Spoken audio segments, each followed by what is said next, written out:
Hi అందరికీ! ఈరోజు మన రెసిపీ వచ్చేసరికి ఎంతో సింపుల్‌గా, టేస్టీగా, ఈజీగా చేసుకునే అరిటాకులో ఫిష్ ఫ్రై. దీనికి కావాల్సిన పదార్థాలు చందువ చేపలండి. శుభ్రంగా కడుక్కున్న చందువ చేపలు. ఇప్పుడు మ్యారినేషన్ కోసం ఒక బౌల్ తీసుకొని ఉప్పు, కారం, ధనియాల పొడి, జింజర్ గార్లిక్ పేస్ట్, కొద్దిగా నిమ్మరసం వేసుకొని బాగా కలుపుకొని చేపలు వేసుకొని మ్యారినేట్ చేసుకొని ఒక అరగంట పాటు మ్యారినేట్ చేసుకొని పక్కన పెట్టుకోవాలి.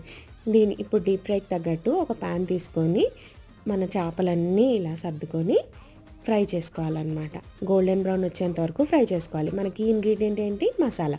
దీనికోసమని సన్నగా తరుక్కున్న ఉల్లిపాయలు, పచ్చిమిర్చి, జింజర్ గార్లిక్ పేస్ట్, ఉప్పు, కారం, ధనియాల పొడి, టమాటాలు వేసుకొని బాగా మగ్గించుకొని ఇది కూడా పక్కన పెట్టుకోవాలి. ఇప్పుడు మన రాజా ఎవరండి? అరిటాకులో వీడియోలో చూపిస్తున్నట్టు అంతా మసాలా అంతా ఇలా వేసుకొని చుట్టుకొని ఒక 10 నిమిషాల పాటు ప్యాన్లో ఫ్రై చేసుకొని వేడి అన్నంలో